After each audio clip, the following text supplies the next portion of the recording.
राम राम भाई, कैसे हैं आप लोग। देखिए, आजकल एसएससी हमारी तबीयत खुश करने में लगी है। रोज नोटिफिकेशन, रोज वैकेंसी, रोज रिजल्ट। लेकिन कभी कभी जब आंसर की आती तो कहीं कहीं मन दुखी भी हो जाता है। अब जैसे कल सीटसल 2021 की आंसर की आई। टोटल उन्होंने 36 शिफ्टों में पेपर कराया था। हर शिफ्ट में 25 सवाल थे। तो अगर मैं मैथमेटिक्स की बात करूं तो 36 गुणा 25 यानी कि 900 क्वेश्चंस उन्होंने बनाए। 900 क्वेश्चंस में से कुछ सवाल उन्होंने गलत भी बनाए। और कि पेपर तो एग्जामिनर ही बना रहा है, ह्यूमन एरर होती ही है। कुछ सवाल में टाइपिंग मिस्टेक है, हिंदी और इंग्लिश में अलग अलग है। कुछ सवाल में उन्होंने पजल कर दिया, सफल इधर का उधर लिख दिया है। कुछ सवाल में कंसेप्चुअल मिस्टेक भी है और कुछ सवाल उसने सही तो बनाए लेकिन उनका सॉल्यूशन नहीं सही कर पाया, तो ऑप्शन में गड़बड़ है। एक चीज नोटिस करने वाली यहां पे है कि ज्यादातर सवाल एडवांस मैथ के गलत हैं। ये जो टीसीएस का एग्जामिनर है ये बनाता है बैंकिंग का पेपर और ये 10 साल से बैंकिंग का ही पेपर बना रहा है। बैंकिंग में केवल अर्थमेटिक मैथ आता है, तो अर्थमेटिक में बहुत बढ़िया बढ़िया क्वेश्चन बैंकिंग में पूछे आते हैं। एसएससी कहीं भी नहीं ठहरता अर्थमेटिक में जितना अच्छा बैंकिंग में आता है। तो उसमें तो अर्थमेटिक में तो परफेक्ट है, एडवांस में बहुत ज्यादा गलती कर देते। शायद उन्होंने हमारा बैच नहीं लिया। एक बार आइए, आप पढ़िए, 60 घंटे ज्योमेट्री सीखोगे, फिर ऐसे सवाल आप बनाओगे कि बच्चे मतलब रो देंगे, खून के आंसू निकलेंगे। ठीक है भाई। तो बिना कोई टाइम वेस्ट किए इस वीडियो में मैं आपको बताऊंगा कि कौन से सवाल सही हैं, कौन से गलत हैं। हर बच्चे को चैलेंज करने की जरूरत नहीं है। मैंने अपने स्टूडेंट से जो सवाल गलत है वो चैलेंज करवा दिए। मैंने ईमेल आईडी दी थी, बहुत सारे बच्चों ने क्वेश्चन भेजे। देखिए, कुछ सवाल ऐसे हैं जो आपको लग रहा है कि गलत है लेकिन वो सवाल सही है। बहुत सारे टीचर्स भी उन सवालों को गलत बता रहे हैं ग्रुपों में, हाँ गलत है गलत है गलत है, ऐसे चल रहा है नारेबाजी, लेकिन वो गलत नहीं है। तो मैं आपको बिल्कुल अनडाउटली विश्वास रखिए, मैंने सारे सवाल पर्सनली सॉल्व करके देखे, बिल्कुल एग्जैक्ट मैं आपको एनालिसिस दूंगा और यही सारे सवाल गलत होंगे। मैं वो भी आपको बताऊंगा कि आपको लग रहा है गलत लेकिन एक्चुअल में वो सही है। तो शुरू करेंगे बिना टाइम वेस्ट किए हुए। आपको सवाल नहीं दिख रहा होगा थोड़ा बहुत, वो कि मैंने स्निप करके लगाया जैसे हमारे पास बच्चों ने भेजा, तो मैं उसको बोल के भी बताऊंगा। दो सिमिलर राइट एंगल ट्राइंगल है, आरएसटी और आईजेके। उनके पेरीमीटर 64 और 56 है। आईजे की लंबाई 16 सेंटीमीटर है, तो आरएस की लंबाई क्या होगी। सिमिलर ट्राइंगल में करस्पॉन्डिंग लेंथ का रेशियो सेम होता है भाई। पहले आरएसटी बोला है, आईजेके बोला है। पेरीमीटर का रेशियो अगर आप लोगे तो 8 से कट रहा है भाई, 8 मट्टू 64, 8 सत्ते 56, तो साइड का रेशियो भी यही होगा। अब आईजे की लंबाई आपको दी है, आईजे के करस्पॉन्डिंग साइड क्या है, आरएस। आरएस आपसे पूछा है, तो आईजे की जो लेंथ है मेरे दोस्तों 16 सेंटीमीटर। 7 की वैल्यू 16 सेंटीमीटर है, तो 8 की वैल्यू 14 सेंटीमीटर तो नहीं आने वाली, तो गलत है। एक्चुअली इसका सही आंसर कोई ऑप्शन में है ही नहीं। एग्जामिनर ने गलती क्या कर दी कि ये चीज लिखनी चाहिए थी पहले और ये चीज लिखनी चाहिए थी बाद में, बस ये गलत है। सवाल कंसेप्चुअली एकदम सही है, बिल्कुल बेसिक सवाल है जी। सवाल नंबर आपके सामने जो दिख रहा है, देखिए बच्चे हमको शिफ्ट नहीं भेजते कि कौन से शिफ्ट में आया था। आप पहचान लोगे अगर आपने पेपर ढंग से दिया कि हाँ ये मेरी शिफ्ट का सवाल है। ये जो क्वेश्चन आपके सामने स्क्रीन पे दिखाई दे रहा है, एक हफ्ते पहले maths 1 in second YouTube channel पे 1 मिनट में इसका पूरा कंसेप्ट समझाया था, डिट्टो वही सवाल आया है। देखिएगा, ध्यान से सुनिएगा मेरे दोस्तों। दो आइडेंटिकल सर्कल हैं, यानी कि एक जैसे वृत्त एक दूसरे को बाहर से टच करते हैं पॉइंट जेड पर। तो ये पॉइंट जेड पर यहां पे दोनों टच कर रहे हैं।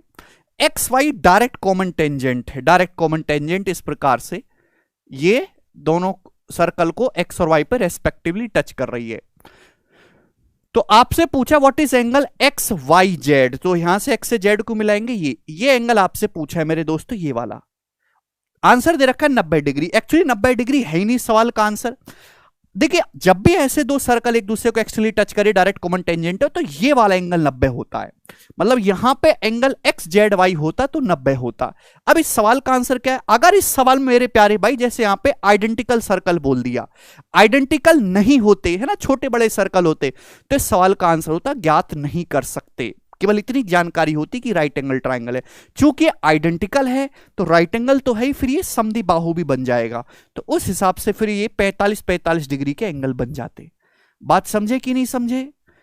ये आइडेंटिकल बोलने की वजह से समझ में पूरा कंसेप्ट फिर से बता दिया मैंने आपको। ये बताओ k + 1/k = -3, तो आपसे इसका मान पूछा है।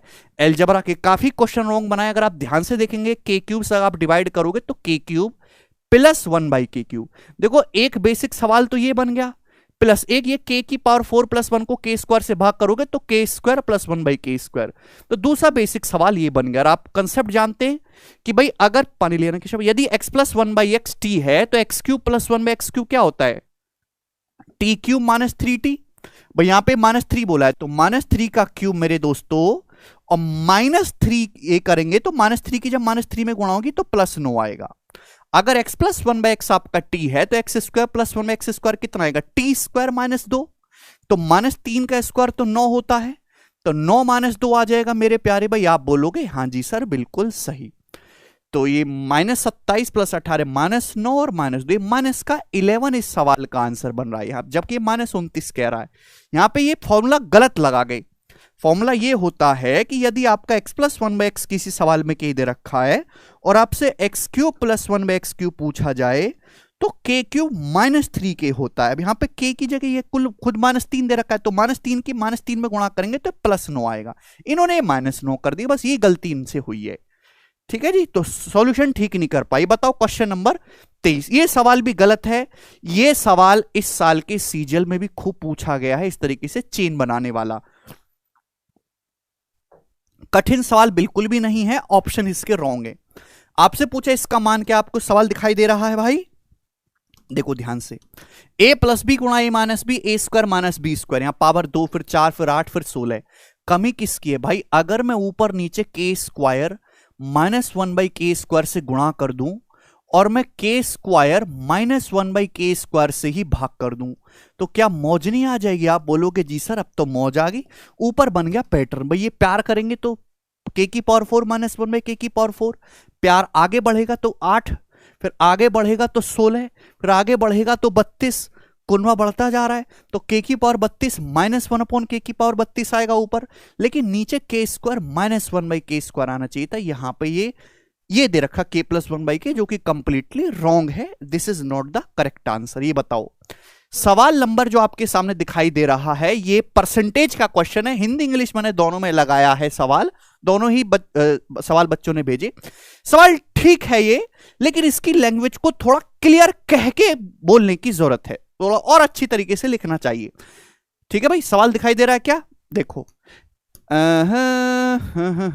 अरे बाप रे, ये तो कुछ ज्यादा बड़ा हो गया क्या। ओके, अब ठीक है जी भाई साहब। एक एग्जाम में एक स्टूडेंट के 64 मार्क्स आए and still failed by 20% marks, फिर भी वो 20% मार्क्स से फेल हो गया। If the passing percentage is 40% passing percentage है तो एग्जाम के मैक्सिमम मार्क्स कितने हैं। देखो एक स्टूडेंट के मार्क्स आए 64, आप बोलोगे हाँ जी सर, वो फेल हो गया 20% मार्क्स से, पासिंग मार्क्स है 40। देखो 40% पासिंग मार्क्स है, 20% से वो फेल हो गया, तो यानी कि उसके आए कितने होंगे, 40 - 20, 20% ही आए होंगे। 40% पास होने के लिए चाहिए, 20% मार्क्स से वो फेल हो रहा है तो उसके मार्क्स आए कितने होंगे, 20%। 20% के लिए 64 है, मैक्सिमम मार्क्स आपसे पूछे तो 100% आपसे पूछा था तो 100% आएगा 320, वो तो ऑप्शन में है ही नहीं। यहां ये कहना चाह रहा था failed by 20% marks of passing marks, passing marks के 20% मार्क्स से वो फेल हुआ, मतलब पास होने के लिए जितने मार्क्स चाहिए थे उससे 20% कम आए हैं, ये वो नहीं लिख पाया। अब बच्चे को सपना थोड़ा ना आएगा, जैसे भाई पास होने के लिए 40% नंबर चाहिए तो 40% का 20% क्या होता है, 40% का 20% होता है बच्चों 8, यानी कि 8% उसके कम आए तो उसके मार्क्स एक्चुअली 32% आए, जिसकी वैल्यू उसने 64 बोली है दुगना, तो मैक्सिमम मार्क्स है 100%, 100% की वैल्यू भी दुगना 200। लेकिन वो तभी समझ पाएंगे जब यहां ये चीज मेंशन की जाए कि उसके पासिंग मार्क्स से 20% लेस आए हैं। ठीक है जी, चलिए आपके पास एक अगला सवाल है। सवाल ये भी एडवांस मैथ का है, 2D मेंसुरेशन का बड़ा बेसिक सा क्वेश्चन है। एक ट्रेपेजियम में पैरेलल साइड का सम और डिफरेंस 15 और 3 है, और जो नॉन पैरेलल साइड है असमांतर भुजाएं उनका योगफल और अंतर 4 और 5 है, क्षेत्रफल बताओ। ऐसा कैसे हो सकता है कि दो जो असमांतर भुजाएं हैं उनको जोड़ के 4 आए और उनको घटा के 5 आए, ये तो साइड माइनस में चली जाएंगी। दो भुजाओं को जोड़ के 4 आ रहा हो और घटा के 5, दिस इज असंभव। एग्जामिनर भैया क्या कर रहे हो तुम, तो यानी कि सवाल उसने डाटा गलत सेट किया है, दिस इज नॉट पॉसिबल। समझ में आया, हटाओ ये सवाल बिल्कुल गलत है। ये वाला बताइएगा भैया 25, 2 cos³ a minus cos a divide है sin a -2 sin a बराबर 1, तो आपसे पूछा है भाई साहब यहां से ए का मान क्या होगा। अब यहां पे ये जो सवाल बच्चों ने भेजा है उसके पीछे एक ही कारण है कि सब मल्टीप्लाई में समझ रहे, तो इतना बारीक इन्होंने बीच में डिवाइड का साइन लगा रखा है कि बच्चों को वो दिखा ही नहीं। ये था। अगर आप यहां पे ध्यान से देखोगे जैसे इन्होंने 45 डिग्री आंसर बता रखा है, 45 डिग्री, ऊपर से कॉस से कॉमन लोगे, ब्रैकेट में क्या बचेगा 2 cos स्क्वायर ए -1 जो कि cos 2a होता है। नीचे से अगर आप साइन ए कॉमन लोगे तो ब्रैकेट में क्या बचेगा मेरे प्यारे भाई 1 - 2 sin स्क्वायर है जो कि cos 2a होता है बराबर 1। तो ये तो कैंसिल आउट, अब cos बटे साइन कॉट ए हो गया, तो कॉट ए बराबर 1, तो यहां से ए आ गया बच्चे 45 डिग्री, बिल्कुल सही। मैक्सिमम बच्चों की समस्या ये है कि इस सारे बच्चे साल को कर पा रहे थे लेकिन ये उनको बीच में दिखाई नहीं दे रहा था, ये मल्टीप्लाई में नहीं, ये डिवाइड में है, बटे में। समझ में आया? तो ये वैसे ये सवाल सही है जी भाई साहब। ये वाला सवाल देखिएगा, 7 सेंटीमीटर वाले, यहां पे क्या लिखा है वाले, ये त्रिज्या वाले है कि व्यास वाले है या कोई और वाले है ये नहीं बताया गया। और इस बात पे भी एसएससी को पूरे मार्क्स देने पड़ेंगे, क्लियर करना पड़ता है कि डाटा जो दिया वो एक्चुअल में है क्या। 7 सेंटीमीटर वाले ठोस गोले को 2 बराबर भागों में काटा जाता है, इसके कुल पृष्ठीय क्षेत्रफल में कितनी वृद्धि होगी सेंटीमीटर स्क्वायर में बताना। अगर आपके पास एक स्फीयर है उसको बीच में से काटोगे तो 2 सर्कल का एरिया बढ़ता है, एक कट लगाने से 2 सर्कल का एरिया बढ़ता है, यानी कि 2πr² आपका बढ़ जाएगा मेरे दोस्तों, बात समझे। अब यहां पे ऑप्शंस के हिसाब से जो 7 सेंटीमीटर है यहां पे डायमीटर है, डायमीटर के हिसाब से सॉल्व करेंगे आपका ये आंसर बन रहा है। लेकिन ये मेंशन किया नहीं है तो आपको 2 मार्क्स मिलेंगे, चैलेंज मत करो, मैंने करवा दिया है। सवाल ये जो आपके सामने डीआई का दिखाई दे रहा है, ये सवाल ऐसा है कि इसको देखते ही सही गलत बताया जा सकता था। इसमें क्या दिक्कत करी है उन्होंने कि हिंदी और इंग्लिश में अलग अलग पूछा है बेटा। अगर इंग्लिश में देखेंगे, देखो ये क्या दिया है, एक इसने सेविंग का ग्राफ दिया है और रेड वाला एक्सपेंडिचर का दिया है, और इनकम बराबर सेविंग प्लस एक्सपेंडिचर दिखाई दे रहा है आपको। इंग्लिश में कह रहे हैं रेशियो बताओ टोटल एक्सपेंडिचर से टोटल इनकम का, कुल खर्चे से कुल बचत का। हिंदी में कह रहे हैं कि कुल इनकम का कुल खर्चे से बताओ। तो बात इधर उधर होगी कि नहीं हो गई। और जो बच्चा हिंदी में सेट करके देख रहा है, भैया इनकम ज्यादा होती है खर्चा कम होता है, यहां पे देखो इनकम कम कर दी खर्चा ज्यादा कर दी, ये कैसे, ये भी असंभव है। तो यानी कि ये सवाल भी मेरे दोस्तों यहां पे हिंदी और इंग्लिश में अलग अलग लैंग्वेज है। लेकिन जब आप पेपर शुरू करते हो तो उसमें जो इंस्ट्रक्शन आते हैं उनमें साफ साफ लिखा होता है कि हम इंग्लिश वाली भाषा को वरीयता देंगे, इंग्लिश वाले पैटर्न को सही मानेंगे। इंग्लिश के हिसाब से सवाल जो है टोटल एक्सपेंडिचर से टोटल इनकम का रेशियो पूछा है, तो ये बिल्कुल सही बैठ रहा है। लेकिन जिन बच्चों ने केवल हिंदी वाला वर्जन पढ़ा है वो ये इस सवाल को गलत समझ रहे होंगे। अब ये एसएससी की दिली इच्छा पे कि वो सबको इस सवाल के नंबर दे या ना दे, वो कि वो साफ साफ इंस्ट्रक्शन में लिखते हैं कि भाई हम इंग्लिश वाले पैटर्न को मानेंगे। हालांकि आप उन पे दबाव बनाओगे, ज्यादा बच्चे इसको जो है इस सवाल को अगर चैलेंज कर देंगे तो सभी को नंबर देने पड़ेंगे, ठीक। तो इसमें हिंदी इंग्लिश में टाइपिंग मिस्टेक है। तो ये सवाल थे मेरे दोस्तों जो आपके एक्चुअल सारे के सारे गलत है। ये क्वेश्चन रॉन्ग है, ये भी रॉन्ग है, ये भी रॉन्ग है, ठीक है भाई, ये सब जो है यहां पे क्वेश्चन रॉन्ग है। अब 2-3 सवाल ऐसे भी हैं, कुछ और भी रह गए क्या क्वेश्चन। एलजेब्रा का बहुत सवाल गलत बना रही भाई एसएससी। सीटसल के पेपर में 3-3 सवाल एलजेब्रा से गलत आ गए, ठीक है भाई। अब जैसे ये वाला सवाल देखो, हालांकि आसान सवाल है, बेसिक क्वेश्चन है, मैंने सॉल्व करके देखा तो इसका बच्चे ने भी बताया कि सर इसका सही आंसर 98 है, बट एसएससी ने 94 लगा रखा है। जैसे आपको सवाल में a+b बोला है √12, तो √12 मतलब मेरे दोस्तों 2√3, और आपको मेरे दोस्तों यहां से a-b बोला है √8, √8 मतलब 2√2। तरीके इसके करने के बहुत सारे हैं भाई, 2 बार स्क्वायर कर दो वो भी आ जाएगा। अगर मैं यहां से a का मान निकालूं तो √3 + √2 आ गया, बोलो आ गया कि नहीं आ गया। यहां से b का मान अगर आप निकालेंगे मेरे दोस्तों तो √3 - √2 आ जाएगा भाई। एक बार जोड़ दो दोनों को, एक बार घटा दो, बोलो आया। यानी कि a और b एक दूसरे के उल्टे हैं, इन दोनों का प्रोडक्ट 1 है। स्क्वायर का डिफरेंस a और b गुणा करेंगे तो √3² - √2², 3 - 2 1 आ गया। तो यहां से a⁴ प्लस 1/b का मतलब 1/a है, 1/a⁴ ये आपसे पूछा है सवाल में, यही सवाल था, ठीक है मेरे प्यारे भाई, ए ये है, ये बी कुछ और नहीं है, 1/a है, √3 + √2 का उल्टा है। यहां से a + 1/a कितना है मेरे प्यारे भाई, 2√3। तो a + 1/a की जो वैल्यू बच्चों दोनों को जोड़ के 2√3 आ रहा है। तो 2 बार स्क्वायर करना है भाई। अगर a + 1/a k है तो a² + 1/a² क्या हो, k² -2। 2√3 का स्क्वायर करेंगे तो 4 × 12, 12 - 2 10। फिर उसका स्क्वायर करेंगे तो k² -2 तो 98 आएगा। ठीक है ना, ये इसका एक तरीका होगा। तरीका इसका और भी है, सीधा फॉर्मूला भी लगा सकते हैं। तो ये सवाल भी जो है एसएससी ने गलत पूछा है। कुछ सवाल ऐसे जो मुझे बहुत सारे बच्चों ने भेजे, हर एक बच्चे ने लाइन से भेजे, सैकड़ों मेल इन सवालों का है, और वो सवाल सही हैं। उन सवालों में किसी प्रकार की कोई गलती नहीं है, आप उसका सॉल्यूशन ठीक नहीं कर पा रहे, मैं आपको बताऊंगा। एक जीवा ओपी की केंद्र से, 2-3 सवाल है। एक जीवा ओपी की केंद्र से दूरी 6 सेंटीमीटर है, इसका व्यास 20 सेंटीमीटर है, तो त्रिज्या और जीवा ओपी की लंबाई का योग क्या है। आपको समझना चाहिए मेरे दोस्तों की चित्र बनाने की जरूरत नहीं, मैं आपको समझाने के लिए बना रहा हूं। सर्कल का सेंटर है और इस सर्कल की कॉर्ड है ओपी। बोला है व्यास 20, अगर व्यास 20 है मेरे दोस्तों तो रेडियस इसकी 10 होगी, और इस जीवा की केंद्र से दूरी 6 है। ये दूरी 6 है जीवा की केंद्र से, सेंटर से, तो 8 आ जाएगा। 8 8 8 6 10 ट्रिपलेट होता है, तो जीवा की ओपी की लंबाई तो 16 आ गई, 8 8 16, और रेडियस की लंबाई है 10। इन दोनों का योग पूछा था, 16 10 26। आप केवल ओपी की लंबाई में उलझे रहे, है ना। त्रिज्या और जीवा ओपी की लंबाई का योग इसमें पूछा था, है ना, फर्जी का घुमा रहा है जी। भाई साहब ये वाला सवाल आप मुझे बताओ। एक नगर किया, बहुत बहुत अच्छा सवाल, मतलब जो जिस बच्चे ने अप्रोक्सीमेशन वाला तरीका नहीं सीखा है, वो केवल सवालों को सॉल्व करना जानता है कि भाई ये तरीका होता है, हम सवालों को ऐसे सॉल्व करते हैं, उससे सवाल नहीं बनेगा। बहुत बहुत खतरनाक सवाल, better than सीजल mains level.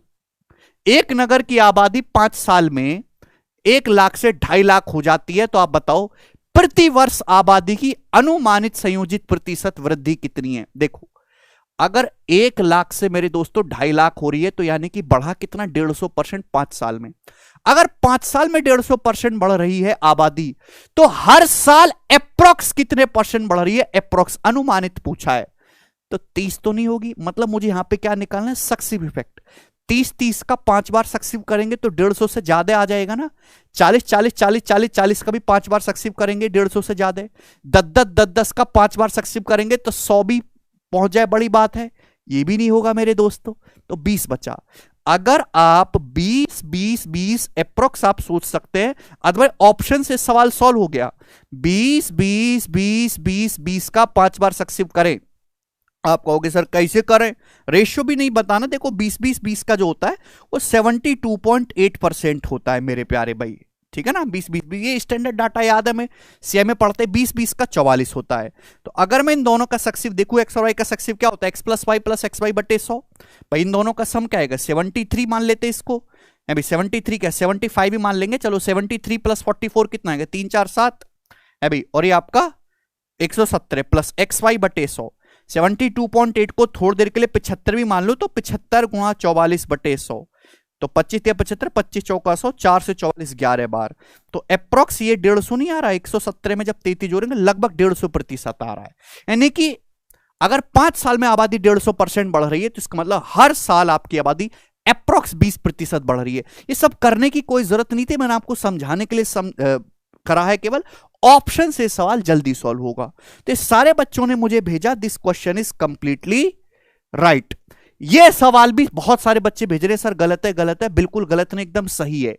Some of the angle made by a chord X Y at the centre and on the circumference of the circle is 270 degree बोला है। एक कॉर्ड एक्स वाई द्वारा सेंटर पे जो एंगल बन रहा है और सर्कमफरेंस पे जो एंगल बन रहा है, उनका सम 270 डिग्री है। अच्छा, अगर यदि सर्कल की रेडियस 24 है, तो आपसे पूछा है कॉर्ड की लंबाई। रेडियस 24 है, तो जिस कॉर्ड के बारे में बात कर रहा है वो सर्कल का डायमीटर है, डायमीटर होगा 48 सेंटीमीटर। बताएं बंधु कैसे। भाई अगर आपके सामने सर्कल है, बोला एक कॉर्ड ऐसी है कि सर्कल के सेंटर पे और परिधि पे जो एंगल बनाते हैं उनका सम 270 है। 270 कैसे आएगा भाई, क्योंकि सेंटर पे जो एंगल बनता है वो सर्कमफरेंस का डबल होता है, यानी कि 2:1 में बनता है सेंटर पे और सर्कमफरेंस पे। 270 को 2:1 में बांटेंगे तो 180 + 90 है। अगर सेंटर मेरे दोस्तों जैसे ही है, सेंटर पे 180 डिग्री का एंगल बन रहा है, मतलब क्या होगा ये कॉड एक्स वाई, सर्कल का डायमीटर होगा बेटा। और सरकमफ्रेंस परिधि पे कहीं भी कोई एंगल बनाओ तो 90 डिग्री का बनेगा। देखो सम 270 हुआ कि नहीं हुआ। और अगर इस सर्कल की मेरे दोस्तों रेडियस 24 है तो ये भी 24 होगा और ये भी 24 होगा, तो टोटल कितना आएगा बच्चे, 48 सेंटीमीटर। इस सवाल का आंसर 48 होगा। ठीक है भाई, तो ये सारे सवाल थे।